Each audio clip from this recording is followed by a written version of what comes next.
It's the weekend and you have financial questions that need answering.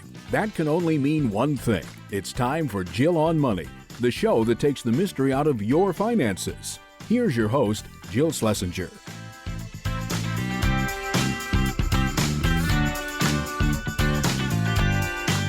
Welcome to the Jill on Money Show. This is the program that takes the mystery out of your financial life. And the way we do that is we ask that you send us your questions and just go to jillonmoney.com. You can click the Contact Us button. Let us know if you'd be willing to come on the air live. And Mark, the best producer in the world, does everything else. Today, we're starting off the program with Jeff, whose retirement is imminent. So, Jeff, hello. Welcome to the program. And what can we do for you? Hey, Jill, how you doing? Thanks for having me on the show. Sure. Well, I have I'm going to be retiring. Well, I'm actually being retired. So by the end of this summer, probably beginning of September or maybe the end of September. Okay. And I have a scenario where I can take my pension as an annuity or take it as a lump sum. And I've been flip-flopping on this for, a couple of years now, trying to decide which is best. This is a big decision. I first of all, of course, you're so lucky to have a pension, but I want to hear the details. But I just wanted to say that for everyone listening, these big pension decisions are. You'll hear us talk to Jeff and guide him through it, but this is very much dependent on your situation. This is not a cookie cutter piece of advice. So don't listen to this and say, "Oh, I'll do the same thing as Jeff." You got to tell us what's going on in your life. So, Jeff, let's talk a little bit about kind of the numbers. First of all, how old are you? 63. Are you married, single, divorced, widow? Married. Okay. How old is your spouse? 60. Okay. And so right now, what are you earning income-wise? Combined around probably 210 or so. Okay. Do you guys have kids, grown kids? Grown kids on their own, working. On the income of 210, what's the split between the two of you? Because it's you who's retiring, your wife is not, or will she retire when you retire? She will likely work through around this time next year. So maybe one more year from today. Okay. And so how much does she earn? 50, maybe 54-ish. Okay. So that's kind of good because you'll be able to stay on her benefits. Will you get health insurance when you retire? So I'll stay on hers for the rest of the time that she works, but then I do have retiree health. It's not that cheap, though. I'll be looking forward to getting Medicare. I know. It's so funny. We were just talking about this because someone said, well, just go on Cobra. And I'm like, well, that's not actually so cheap. And sometimes the health insurance options, even when you're part of a really good program, are still, it's expensive. So I get it. But you have health insurance. So the most important thing is that you have coverage you can slide in and out of. Okay. So, Jeff, on your $210,000 of combined income, what do you estimate your need is for your living expenses? I'm an engineer, and so by virtue of being an engineer, I've analyzed the crap out of this. So I love it, spreadsheet king, talking my language, baby. Yeah. I have some very detailed sheets that I built, and I just basically came to the conclusion that I just would like to be able to cover what we spend today. Yeah. Which this is after tax dollars is around, I would just say around 100 to 110,000. Great. So 9 or 10 grand a month will do it. Yeah. Okay. Now let's talk about your savings. So how much money have you salted away? Roughly about 2.4 million. Is that mostly retirement assets? It's about half and half. And of the retirement assets, the 1.2 of retirement, is there any Roth or is it mostly pre-tax? It's all pre-tax, no Roth. Okay. How about Social Security benefit tell me about your full retirement age, what it looks like. It's about $3,400 a month, roughly. And that's for you and your wife. Will she be able to claim on her own record, or will it be better for her to claim half of yours? Looks like it's going to be better for her to claim on her own. So next, how about just safe money in the bank? Because if you've got 1.2 million in retirement, 1.2 million in non-qualified or brokerage, does that also include some cash, or do you have a cash account that's separate? No, my cash is included in that. I'm probably have about 120 or so in cash. Okay, great. Okay, let's talk about your house. Tell us about what it's worth. Well, in the current market, probably more more than I think. I figure it's that it's worth between 500,000 and 600,000, and Okay. I know that's broad, but the current market is insane. So people are paying a lot of money for houses in my neighborhood right now. Do you still have a mortgage outstanding or not?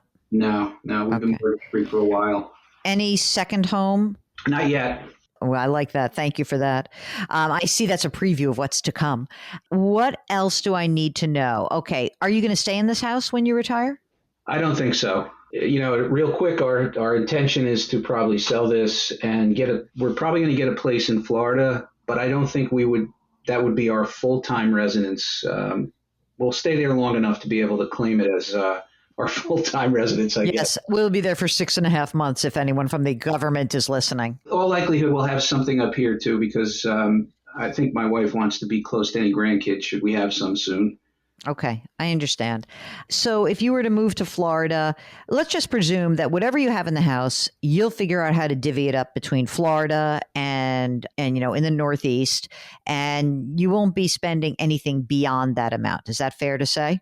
Maybe a little bit more, but I don't know. Depends on what I find in Florida. Or maybe you just rent when you come up here.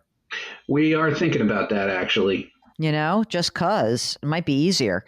All right, now let's get to the pension. The pension annuity.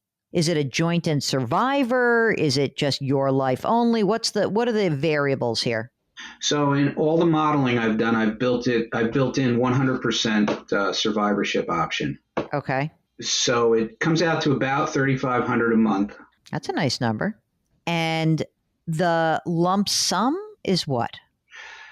So the last calculation I got, which was before the most recent interest rate increases, was 780,000. Now, with the rates of going up, I'm worried that it's going to drop some more. And what's your wife's pension look like? Just even though it's small. Yeah, hers is just a straight annuity of about $1,100 a month. Okay, still not bad. Ooh, this is an interesting case, Mark. I just want to be clear that we've had this question before, and often I'll be like, just take the annuity. But friend of the pod, Michael Goodman, reminded me that sometimes when you do that, there's a real risk. And the risk could be that, that if you were to drop dead, she gets a certain time where she would receive the same amount. But does she have... In other words, is the annuity promise based on your life only, or is it both of your lives? Both. So she would get, no matter what, whether you drop dead tomorrow or not, $3,500 a month, right? Yes. And they take all the risk, remember. Does it have a cost of living increase attached or not? It does not.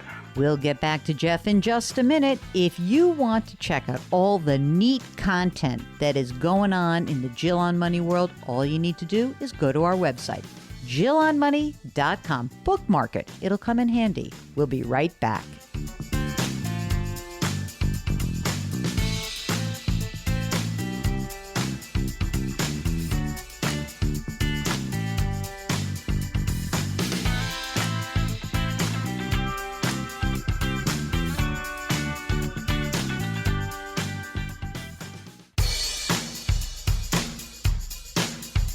Do I invest here? Should I put my money there? Jill Schlesinger can help you. Back to Jill on Money.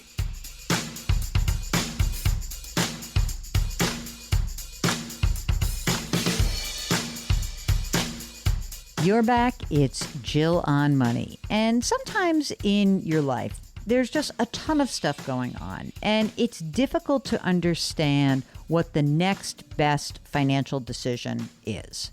And in that case, if you find yourself thinking like that, well, we are here to help you out. Who is we? It is me, Jill Schlesinger, and Mark Talercio. We are both certified financial planners. We don't practice in that we don't have clients. We're just media people, but we love having that credential because it gives us a real holistic approach to what we do. So if you would like that holistic approach, just go to jillonmoney.com, click the Contact Us button. Let's get back to Jeff, and we can talk a little bit more about some of his retirement options. The upside, obviously, of the annuity is it's not your risk. You have 42 grand coming in every year for your life and your wife's life, and there's nothing for you to actually worry about. And you still also have $2.4 million on which you can draw, and, you'd be okay, right? And your benefit would start immediately at your retirement, right? Yes. You don't have to wait. Okay. So that even makes sense because if she's going to work another year or two, it's either you also have that money coming in. You don't have to spend any of your precious cash, right? Yeah, but I will, because we have some things we want to do. So. Oh, boy. Here we go. Here we go. Mark, what do you want to do? You want to do the pension annuity, or do you want to do the lump sum where he's got to control the asset and take on the risk, but have the money and hopefully be able to beat inflation and beat that 42 grand a year? What do you think? My gut reaction says, and I'm considering the current economic environment we're in and what's going on in the markets, I'm leaning annuity. What are you leaning there, Jeff? What are you thinking? What does your spreadsheet tell you? Well, so it's very close, but there's another factor. Here we go. My wife doesn't really like to manage the money, or she's not really prone to doing investments, and she kind of lets me do all that stuff. Yeah. And I honestly am worried that if something happens to me, I'm not sure how she would handle all that. So I started thinking about if I just take the annuity, and then with her pension and the two, at least one social at that point if I'm not here, but she'll have more than enough money to pay the bills. And then, she can get my son to help her out with the rest of the investments and won't have to worry about it. You know what? I think given that, I'm going to lean annuity as well. So the thing that's really interesting about it is as we consider this game that we gamify everything, right? It's like, but then you're bringing in the real life thing, which is like, guess what? My wife doesn't want to deal with this. I think because of that it is important for us to at least acknowledge that, hey, you know what? In that kind of a situation, we want to make it easy for her. We don't want to have anything here that's going to make her life more complicated. And also, gosh, in some respects, I will also say that at a time where she will probably be very sad, then on top of that, trying to say, oh, and you got to deal with the money manager. Did I introduce you to the money manager? Here's the money. That's tough for me. That's a real tough one for me. So I think I'm going to agree with you on the annuity. I think what this means, though, is that as you look ahead, the money that is being managed, and are you managing it yourself, or do you actually have a financial advisor helping you? No, I'm doing it myself. So I do think that as you look at your portfolio, you really need to be very sensitive to a couple of things, because you're the money manager, right? So now what we need to know is that in that brokerage account, you have 120 grand in cash. You might want to have a little more cash in there. So in that account, tell me a little bit about the money that is invested. Is it mutual funds, exchange traded funds, stocks, individual bonds, bond funds? What do you got? Well, so it's mostly like a total bond fund at this point. I had, when I hit a point where I had what I thought was more than enough money to last me through retirement, I kind of de-risked and got away from the market after many years of being almost 100% stocks. Okay. And so I accumulated a fair amount of money, and then I was like, you know what? Until I retire and see how things go, I just want to kind of lock this in and not worry about it, not worry about market fluctuations. Of course, you see how that's worked out with the bond. Oh, come on. You're still way ahead of the game, though. I agree. And so even with the slight decline in net asset value, I still generate a pretty decent amount of interest off the bond funds, and they really haven't gone down. They're certainly not losing me money at this point. Okay. I mean, look, I don't think you have a huge problem, but I would keep a little more cash on hand. So if you have bond funds, or if you're reallocating ahead of this, what I would say is, first of all, you're still making a lot of money and you're not going to actually, the official retirement would be that you said the end of the summer, early fall, maybe? Yeah, the target is September 30, but and also because I'm being packaged out there, it's position elimination thing. I'll probably be paid in full into first part of next year. Okay, that's great. That's perfect. So then in anticipation of that, I would look at the portfolio critically and be like, is there any asset in here I don't really like? Is there do I have a capital gain from last year? Or do I have a loss this year? Do I want to start? But I would like you to have 2 years of cash on hand, not 1 year, 2 years. So you're going to have you'll work with me here, but like you're going to get paid eventually, not immediately, you're going to have 10 grand a month pre-tax coming in between Social Security and pensions, right? But we need to get you from, today until you are full retirement age. And then from full retirement age on, and obviously at full retirement age, you're golden. And this is like 4 years, right? So it's not that big a deal, but it means that you have to be very careful with that brokerage account money. You really have to make sure that, you're replenishing your cash on a periodic basis so that that you're not imagine if oh God, I have to pay bills and now I'm forced to sell a fund that's down. Now, I don't think you're going to be in that situation, but I want you to be a little bit more critical about the assets you own. Also, I think because we're choosing the annuity, I actually would encourage you to maybe rotate some money into stocks and not make it a total bond fund. And the reason is that stocks do better actually over the longer term within an inflationary environment. I wouldn't mind you having and you don't have to do it in the brokerage account, but if you're going to rejigger it, it wouldn't be a bad time to do it. Take some money out of the bond, like 20% in stocks would be good. It really 20 or 30%. You could manage that. That's one of the good ways that you can actually beat inflation. That's your COLA over the long term.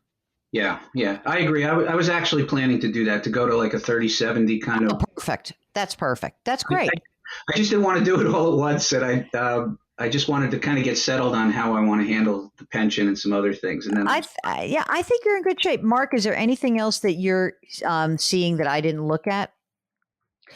That's a great idea. So Mark's suggesting that we give you just a couple of names that you might have in your back pocket.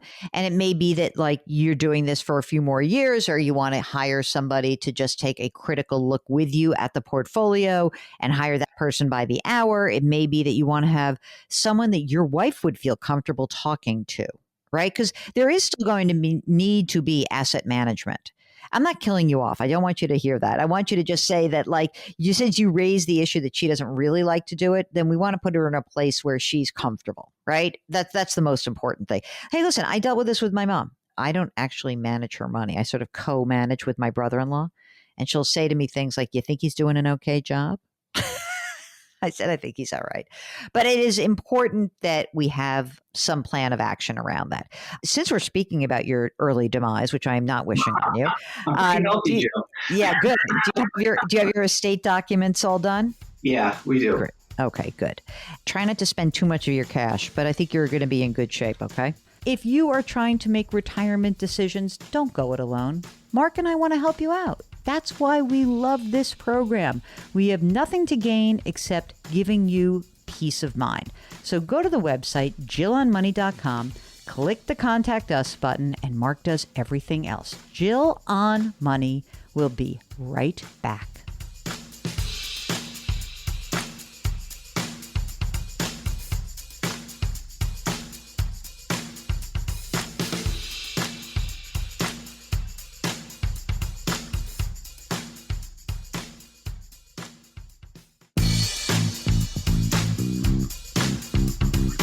Welcome back to Jill on Money, where Jill Schlesinger takes the mystery out of your finances.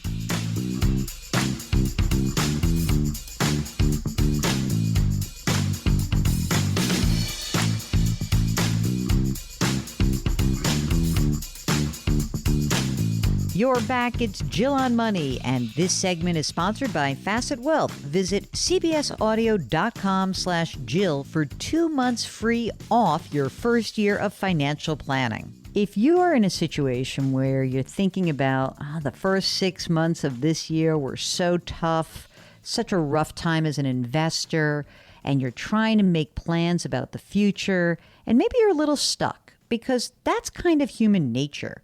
We tend to get stuck when our brains are a little overloaded and we're anxious. In fact, there's a lot of science and data that show that when you and I, just as human beings, when we have uncertainty, our brains don't really work rationally. Good news for you is that Mark and I are here to kind of filter through some of that. So if you've got a financial question, just go to JillOnMoney.com and click the Contact Us button.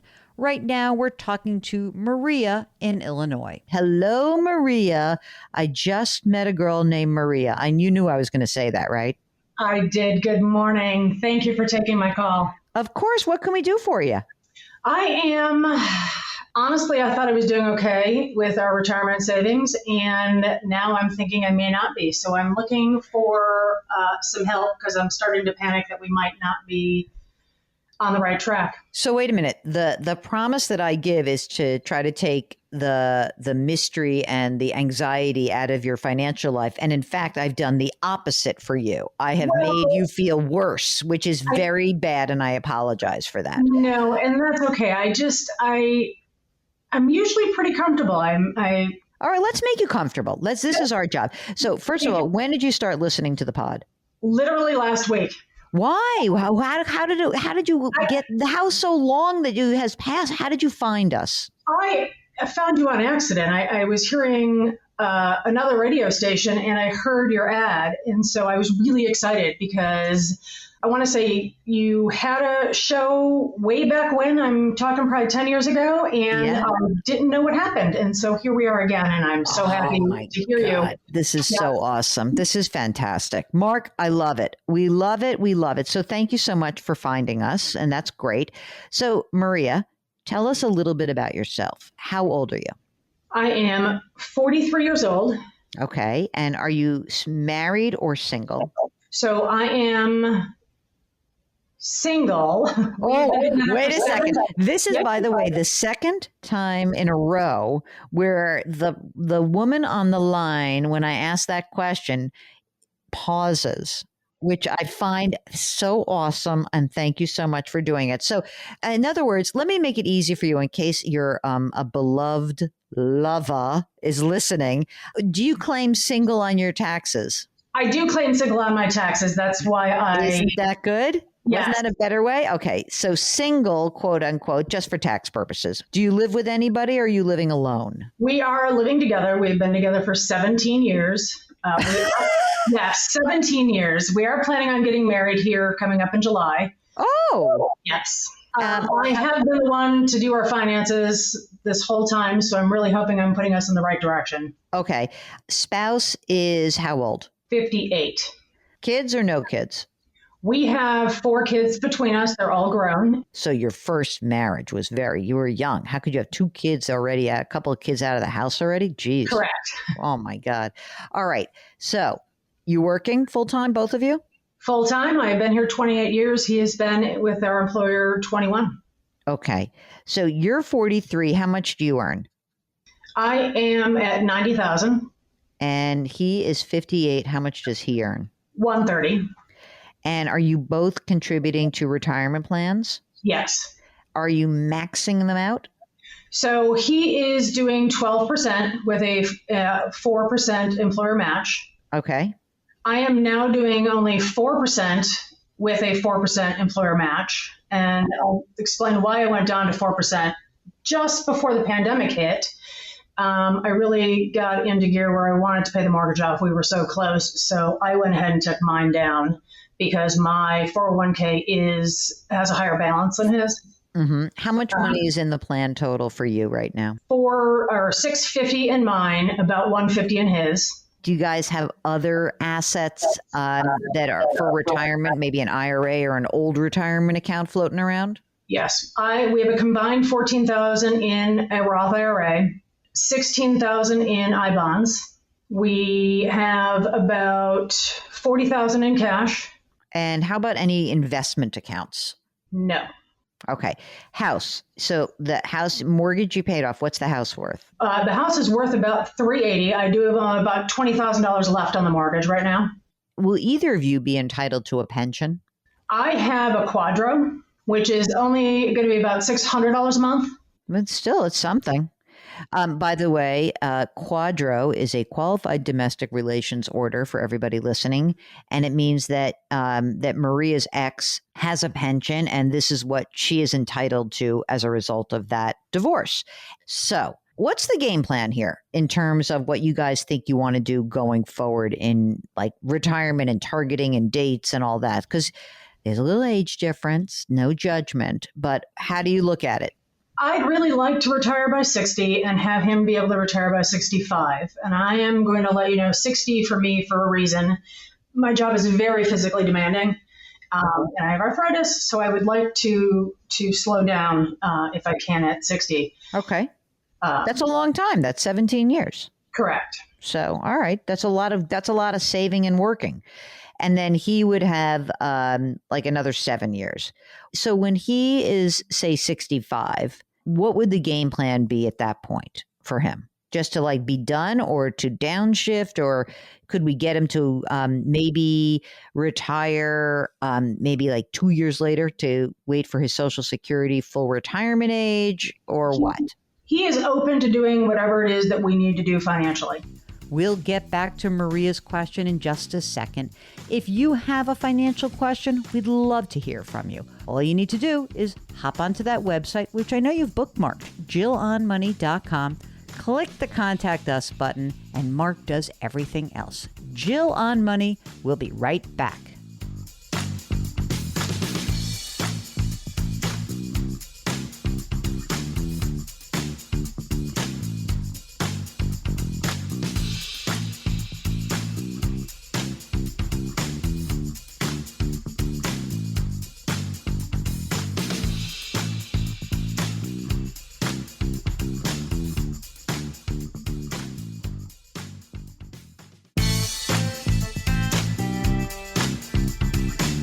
If you've missed any part of a show or want to check out a past show, go to JillOnMoney.com for more great personal finance content.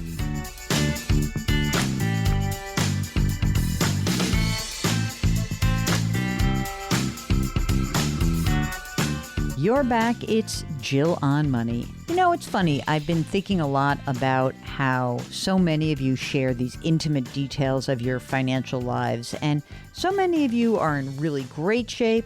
Some of you think you're in bad shape, but you're in good shape. Some of you are worried that you're not in good enough shape.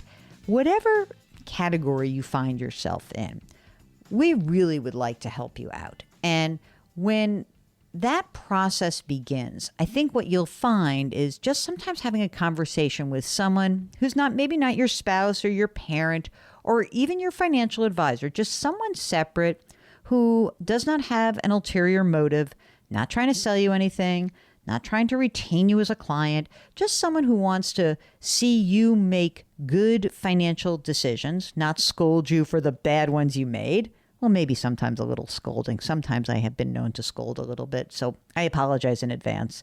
But if you really would like another set of ears and eyes on your situation, we encourage you to give us a holler. All you need to do is go to JillOnMoney.com and you click the Contact Us button. That's it. It's so easy.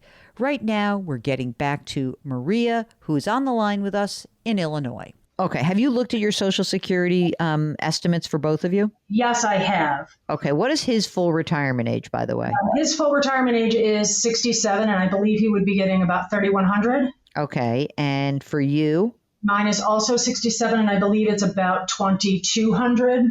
How much do you guys think you need?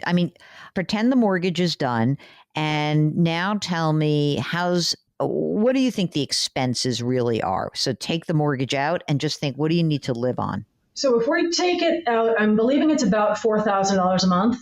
That's it? That is it. We are debt free in every aspect. Cars are paid off. I'd like to just really plug into saving cash. So when we retire, we're in good shape. Okay. You're in great shape.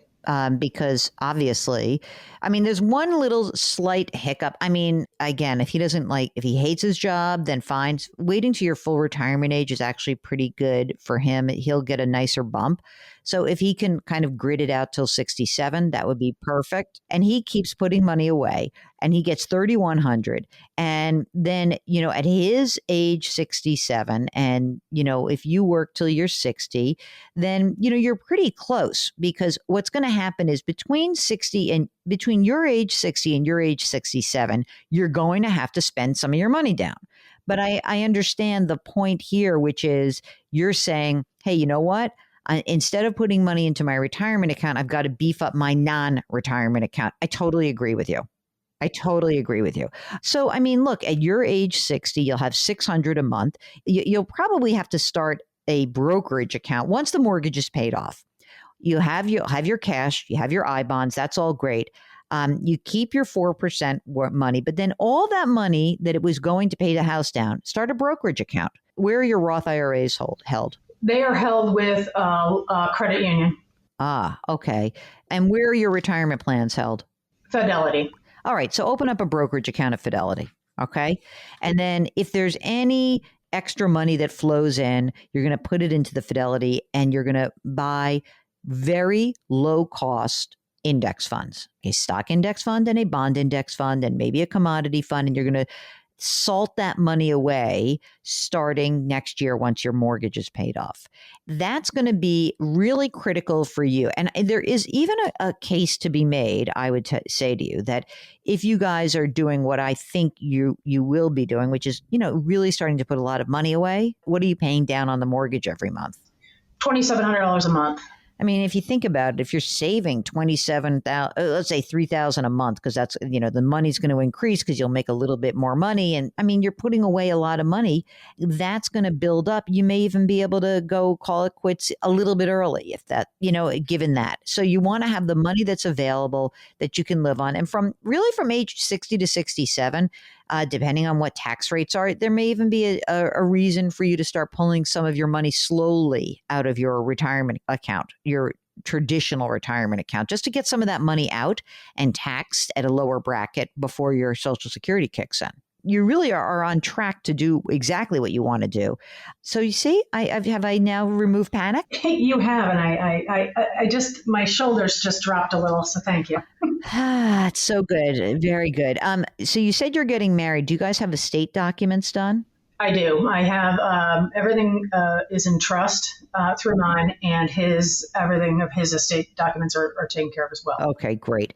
Any life insurance policies on each other at this point? Correct. We both have life insurance policies. His is 500. Mine is, I currently have a 500, but one expires or will end in 2025, and that's for 250. So right now, collectively 500 each. Okay, that's great. And then that's fine. You don't have to buy more when half of that disappears. Because again, the more you save, the less you need life insurance. Yes. Right? Is there anything else that we've missed in your picture that you need a little reality check on? No, that was my really big concern is how I was going to really get through. I don't want to collect Social Security right away. I want to wait as long as we can. And if that means 67, that's good if we can do it. I think you can do it. Okay, if you are thinking that you have a retirement question, maybe it's a question about whether or not you can afford to buy that house. Maybe it's a question about downsizing, whatever it is, whether it has some bigger meaning or not, get on the line, go to JillOnMoney.com, click the Contact Us button, and let us help you out. We'll be right back.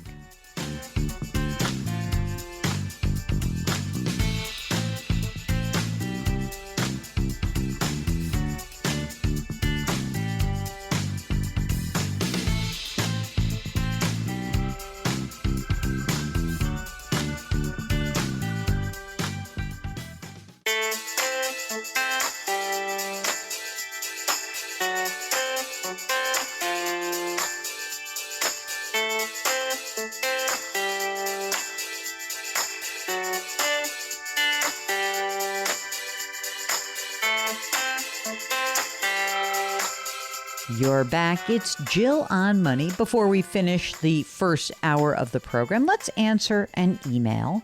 This is from Chris, who writes, my credit union is federally insured by NCUA. It appears we're insured up to $250,000 per person. I have over $500,000 in my credit union, split between checking and savings, the majority in savings. Should I worry that only $250,000 is insured? What should I do about it? Obviously, moving money elsewhere may be an option, but is there anything else I can do? Is it possible to get more insurance? Perhaps credit unions are so safe, it's not a real problem in 2022. Okay, Chris, well, I would never say that it's not a problem. NCUA insurance is kind of like FDIC insurance. And what the insurance does is it protects against the failure of the institution. So, for example, in your case, if you had $250,000 in a checking account and the credit union goes under, you would be guaranteed $250,000 per person, per institution, per ownership category. Now, you mention a we, and I'm trying to understand if there is a spouse involved, because it's kind of interesting. Ownership category refers to a single or joint. So if you have a single and a joint account at the same time, both of those would be insured up to the $250,000 limit. So essentially, if you had a spouse, maybe this is not a problem at all. So why don't you get back in touch with us and just let us know whether it's you independently or whether or not you have a spouse, because this is important. And I'm not thrilled with having tons more than $250,000 in this institution. Maybe we could divvy it up and still give you protection if you don't have a spouse. Okay, that is it for hour number one. It's Jill on Money. We'll be right back.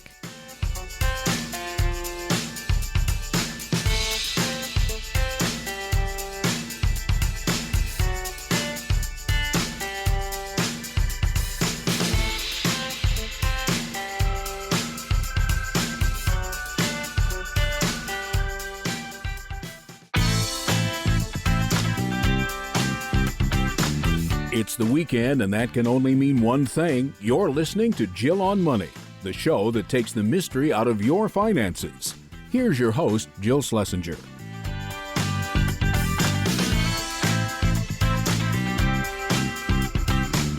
You're back. It's hour number 2 of Jill on Money, and we are here answering your financial questions.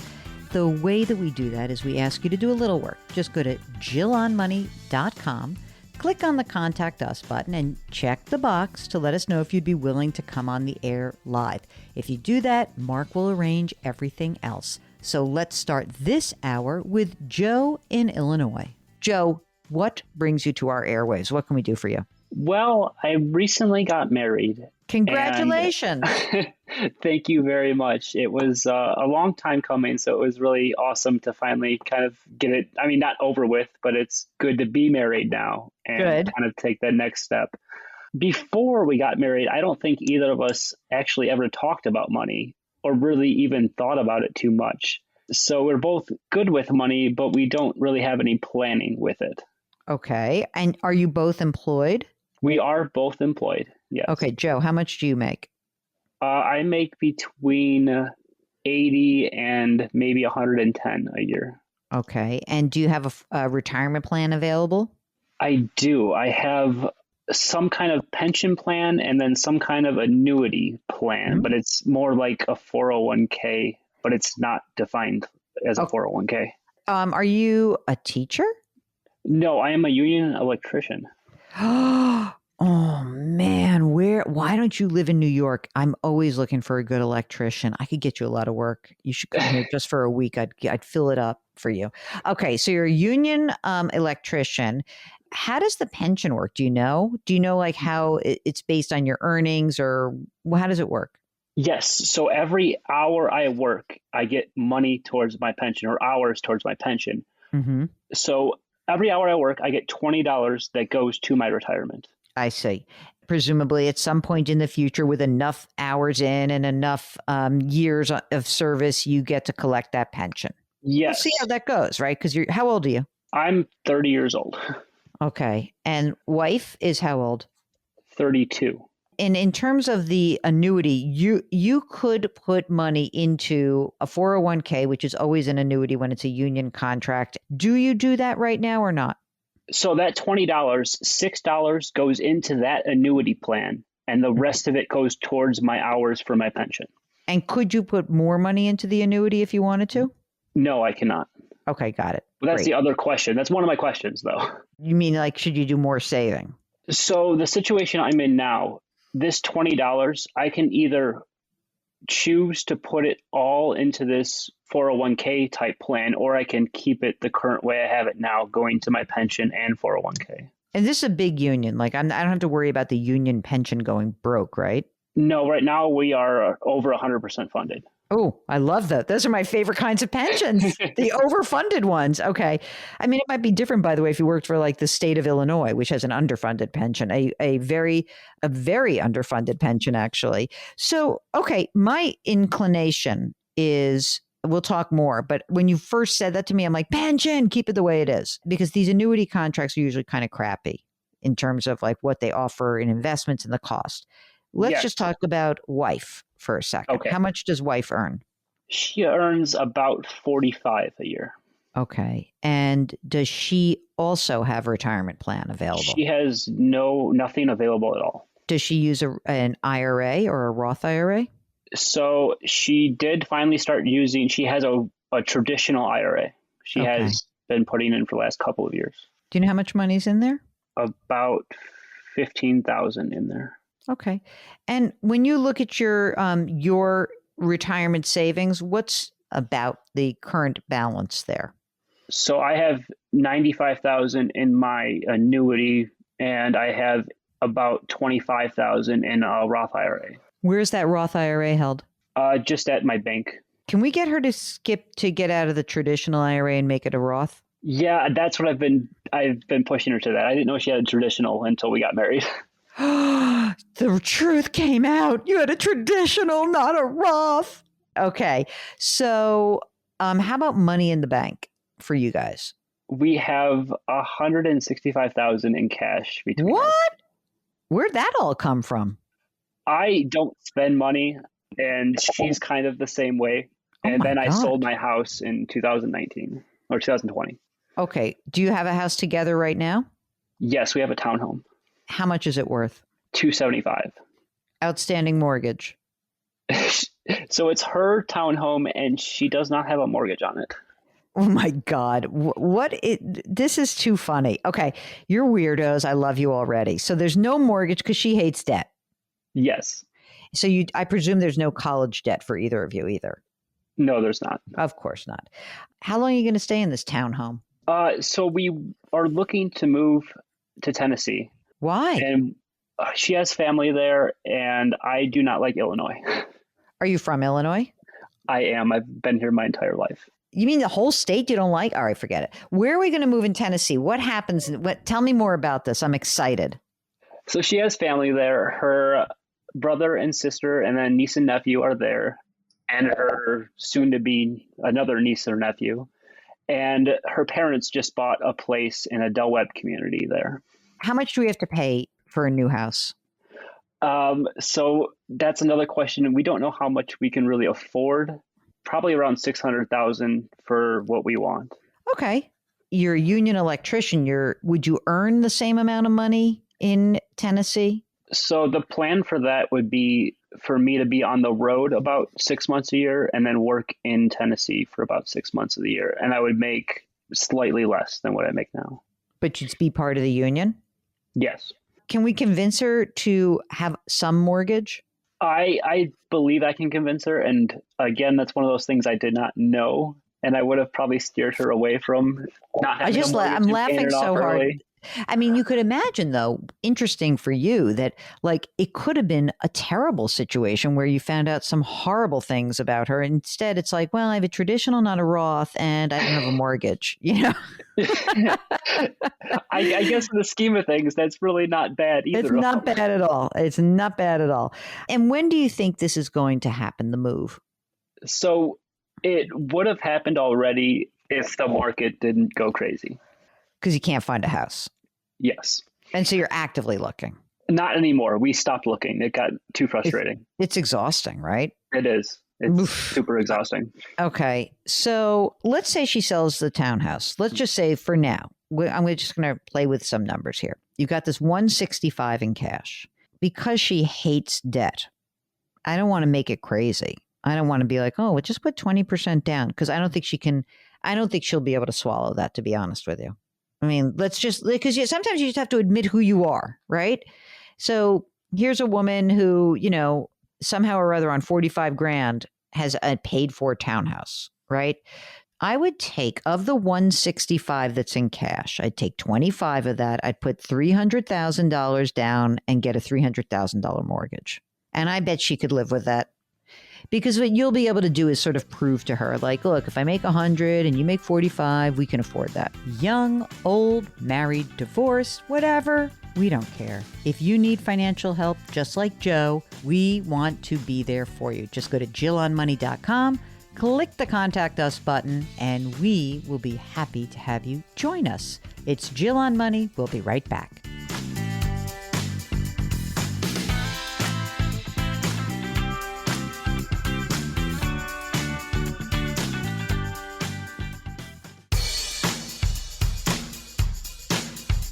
Do I invest here? Should I put my money there? Jill Schlesinger can help you. Back to Jill on Money.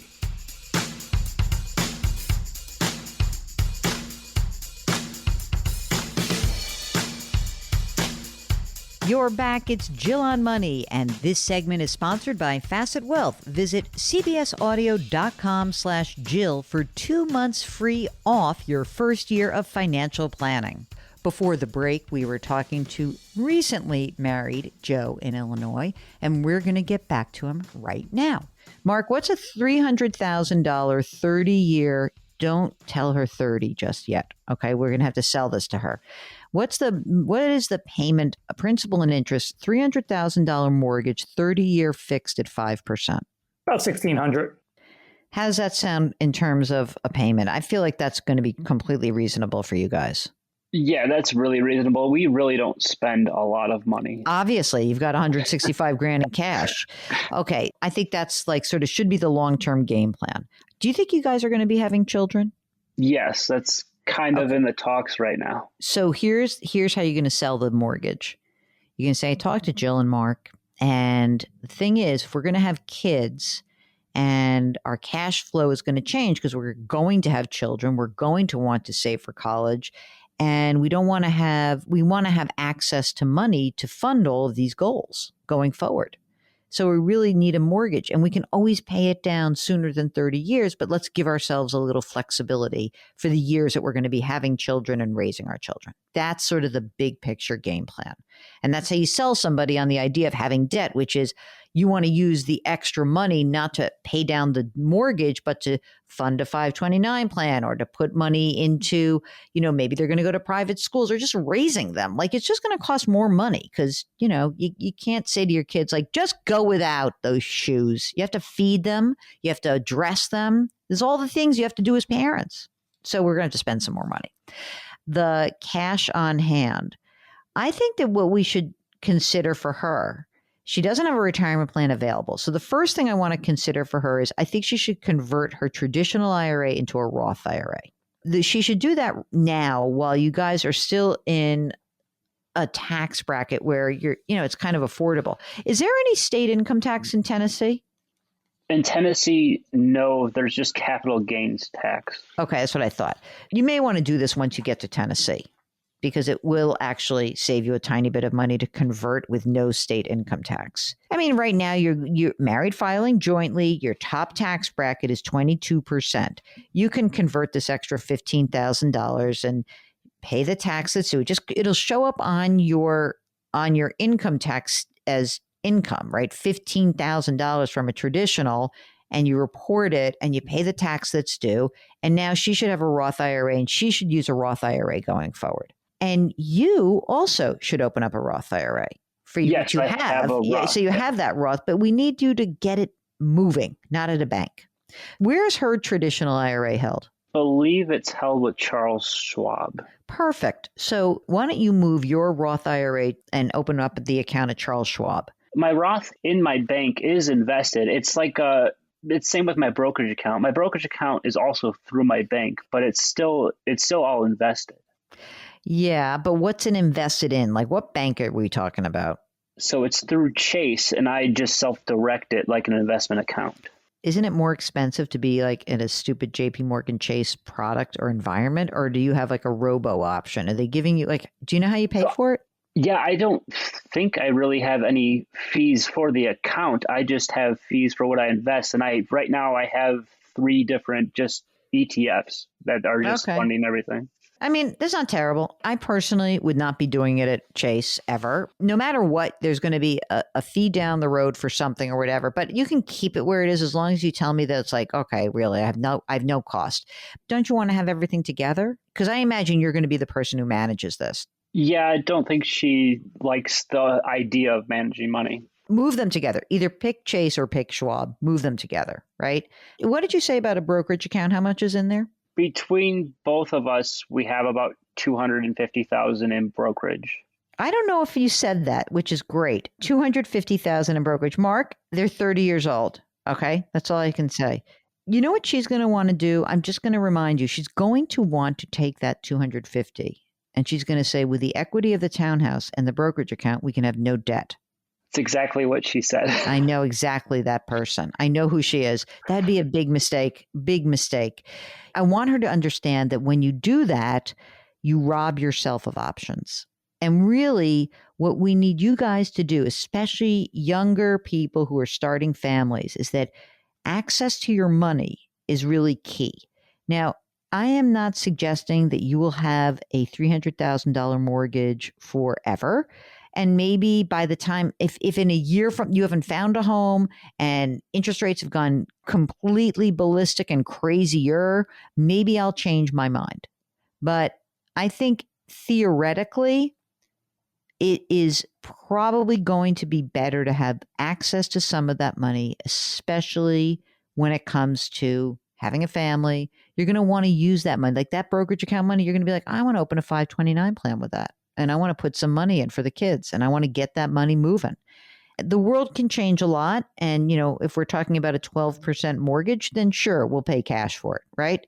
But even if you think about probably when you started looking for a house, which is, I don't know, when was that? When did you start looking in Tennessee? We started looking about 1.5 years ago, and then we stopped looking pretty shortly after that. Yeah, it's like, oh, I can't deal. And so mortgage rates popped on you. And prices popped on you. And most importantly, you couldn't find a house that you wanted. So what I'm going to encourage you guys to do is when you think you find a house that you really like, you can come back on the air together and we'll walk her through it. And we'll say, here's the game plan. We'll do it. We'll do it together. We will do it as a group project and we'll figure out, you find the house, we'll figure out how to finance it. How about that? That sounds perfect. All right, good. So for now, we don't really have to go hard on this because you just say, hey, we got this, I got advice and we'll move some things around. We'll consolidate things, definitely have her convert her traditional IRA into a Roth, use the Roth. And when you get that house that your dream-ish house, come back with us, have her come on with you, and we'll figure out what the best options are. Okay, that sounds great. All right, you guys have life insurance? That was the other question. We don't. We're looking into it. Does she need life insurance? Well, she's going to be a mama, and she's 32 years old, and I'd rather her have it and do it before she has children. And since you're going to be gone for 6 months, she's going to be the primary caretaker of your children. So I would get some for sure. It doesn't have to be crazy, but maybe Mark, what do you think for each of them? Well, it's going to be very cheap. So I would say $500,000 to $750,000. I was thinking $500,000 on each of them, and you can just get 20-year level term insurance. You just go to like anything online. Policy Genius is a supporter of this show, but you can go to any place online and you get, what's the other one? Haven Life. You can check it out. 20-year level term life insurance, and you get $500,000 on each of you, and you don't have to think twice about it. Done. It's like already done. And if you don't need it, it's going to be a very low dollar amount every year.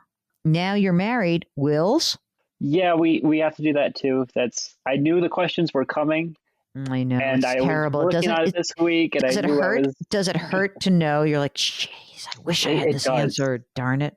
I know. It hurts. It hurts to know that I didn't have the answer and I knew I was going to be asked the question. You guys are killing it. You're doing such a great job, Joe, and you are in such fantastic shape. It's funny. We often get dinged on the show because they're like, oh, you only have rich people on. Well, you know what? I don't know what your wife does for a living, but we have a guy who is a union electrician and his wife who makes $45,000 a year, and they have a bunch of money saved. So it's not like it's impossible. If you, like Joe, would like a bit of a third party or fourth party, including Mark, analysis of what's going on in your financial life, well, we would be delighted to chat with you. Just go to jillonmoney.com. That's our website. It's where all our content resides. And click the Contact Us button. When you do that, you complete the form. And if you want to come on the air, just check the box. And when you do that, Mark takes care of everything else. Jill on Money. We'll be right back.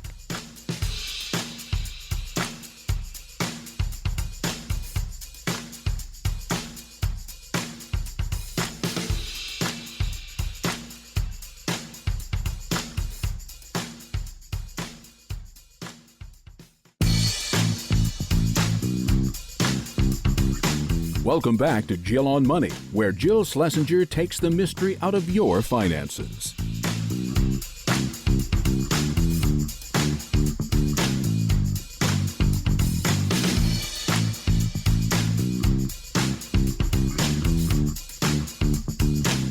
You're back. It's Jill on Money, and we're here trying to help you make better financial decisions. Or maybe you've made great financial decisions. Maybe you barely need us at all. You just need a little pat on the back, pat on the head, good job, or a little redirect. Whatever the issue is that's bubbling up, just feel free to know that we're here for you. We give out peace of mind for free. That's it. So right now, we are going to talk to Will, who's chatting with us from, South Korea. That's all. So, Will, welcome to the program. What time is it there? A little bit after 11:30 p.m. Oh, you're staying up late for us. Thanks. Oh, yeah. Avid listener. Oh, my gosh. What brings you to our airwaves? I've been in the military for 31 years now. Really got a late start in investing as far as like the thrift savings program that the military offers. Really just in the last few years that I've gotten into that. I've been maxing it out, turned 50 this year. The last 2 years I've maxed it out at 20,500. And then this year I can put it in 27,000.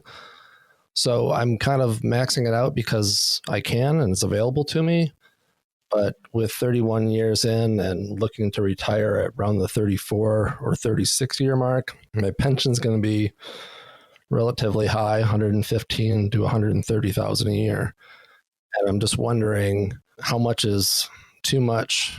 Could I back off the TSP contribution a little bit? Interesting. This is interesting. So a couple of questions, Will. Number one, are you single, partnered, married? I'm married, just remarried about 4 years ago. And how old is your spouse? She is, she's 39.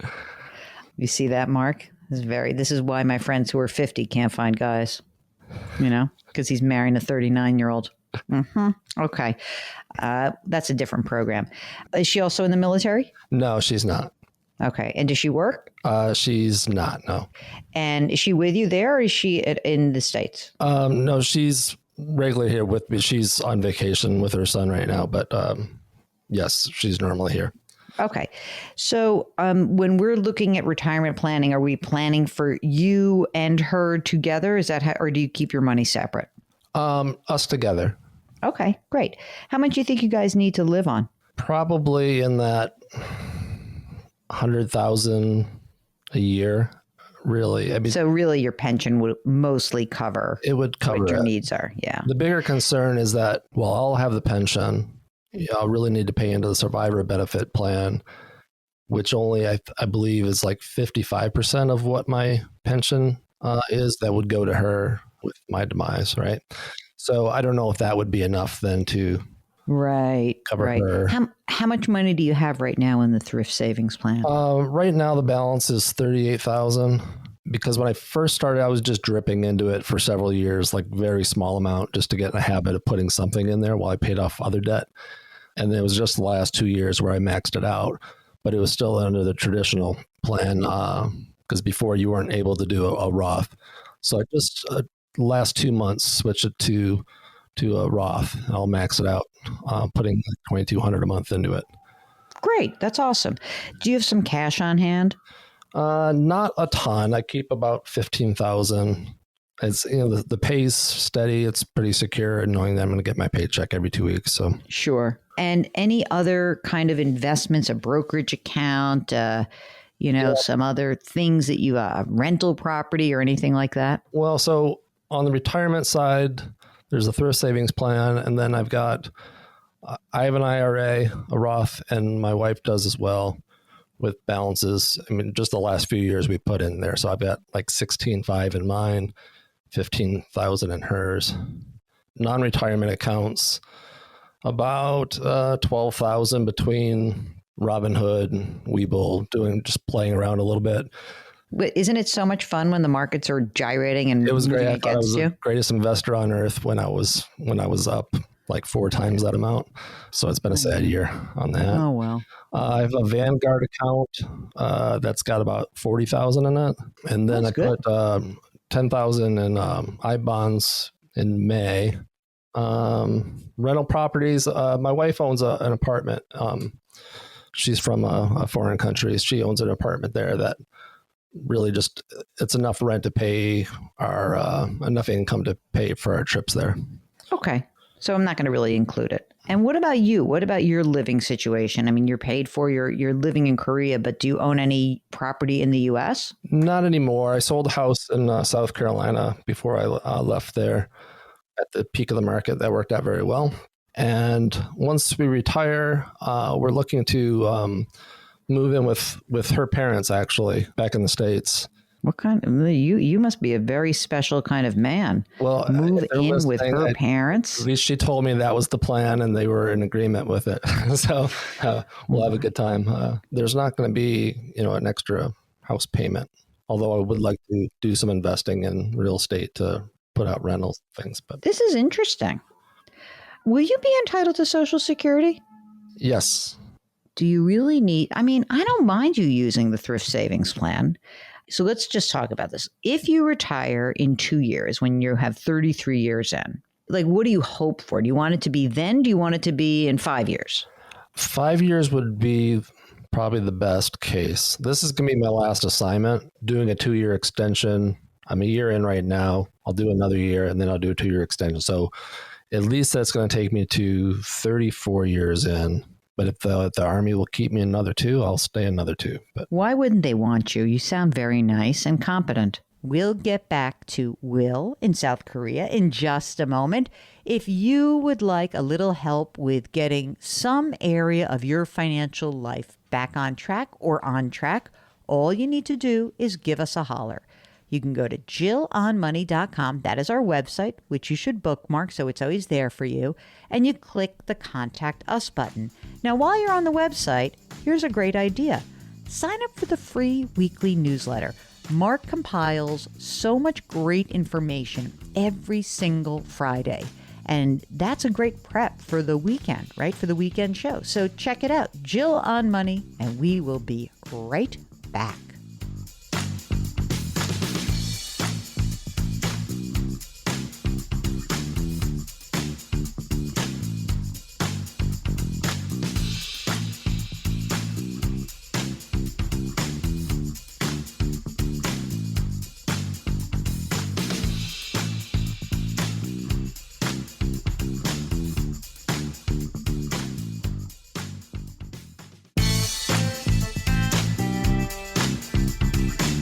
If you've missed any part of a show or want to check out a past show, go to JillOnMoney.com for more great personal finance content.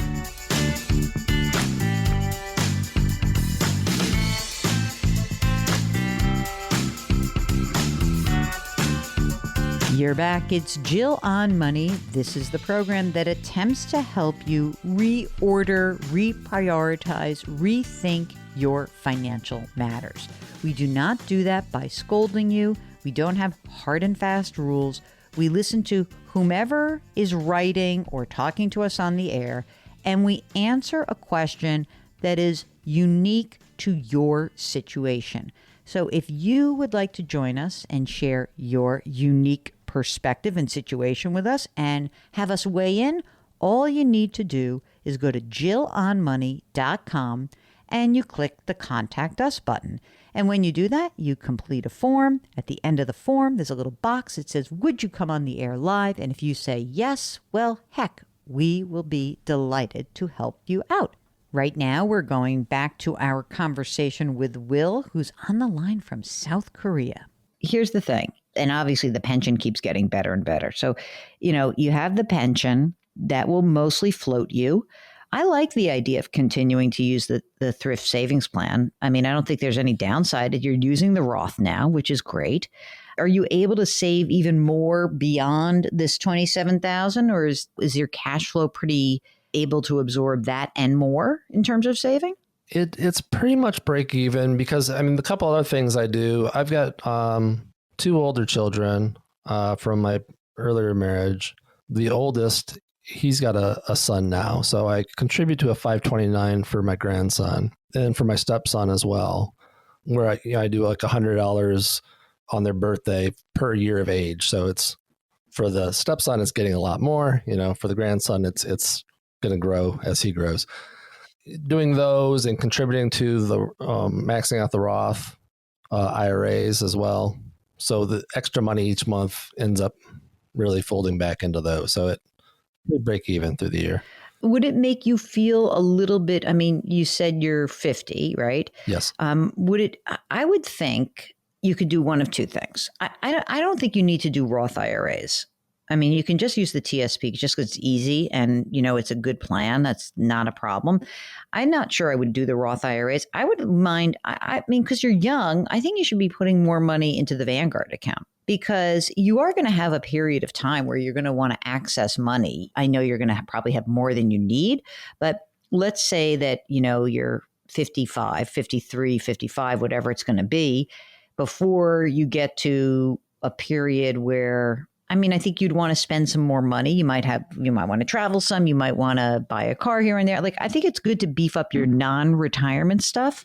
You're putting away a lot of money into the Roth environment, right? So you're doing 27 and then are you doing 7 for yourself and 6 for her? Myself and 6 for her. Yes. Yeah.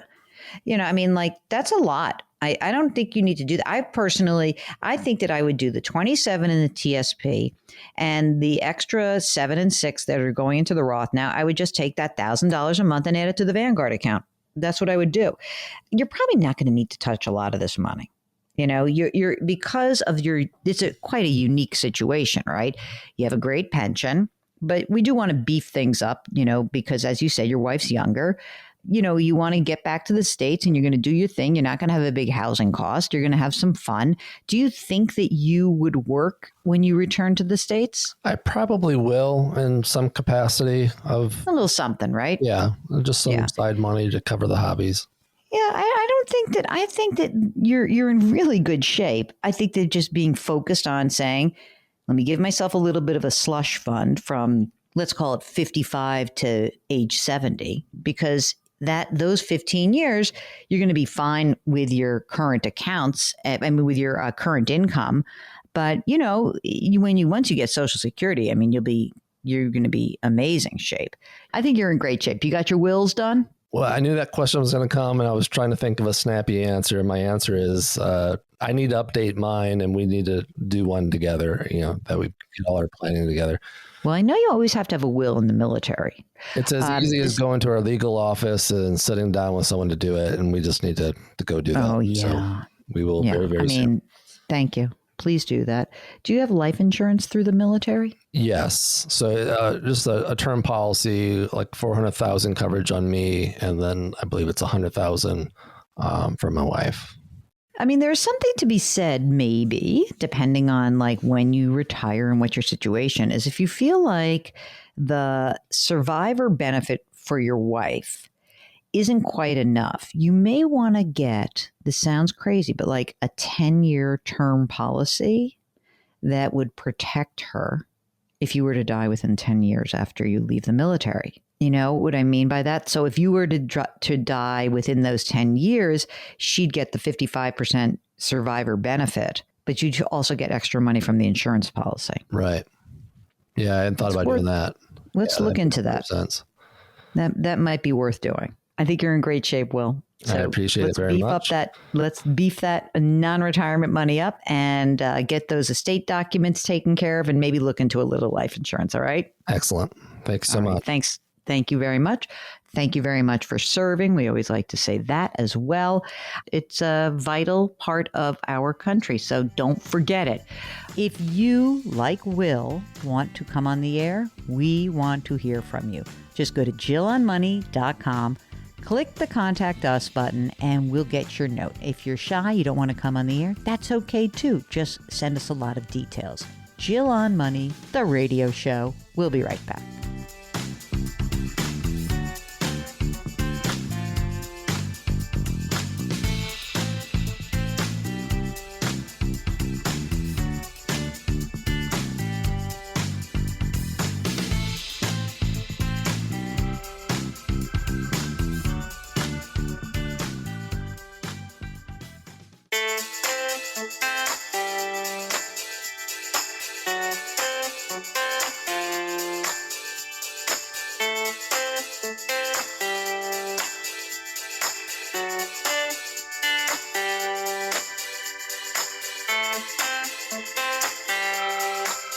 You're back. It's Jill on Money. Before we finish the program, let's get to one more of your questions. This one's from Bob, who says, I have had a whole life policy in force for over 25 years.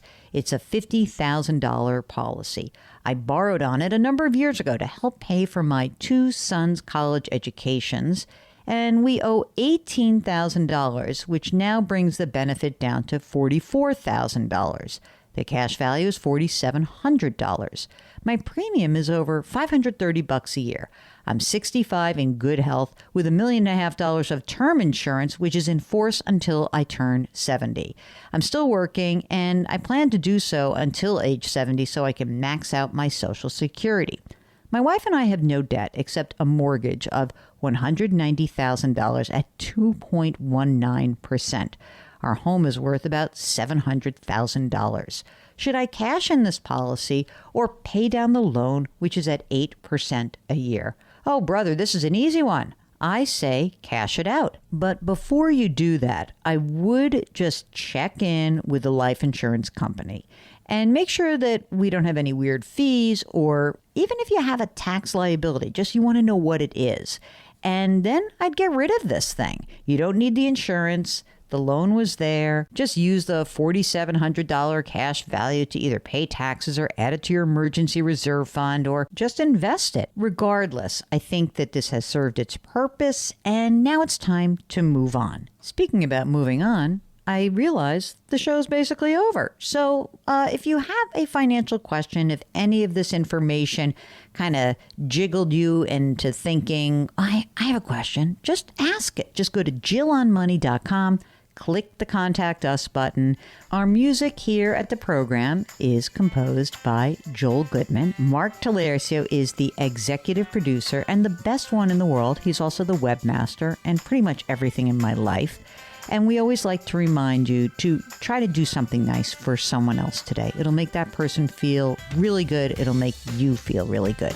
Thanks so much for listening. We'll talk to you next week.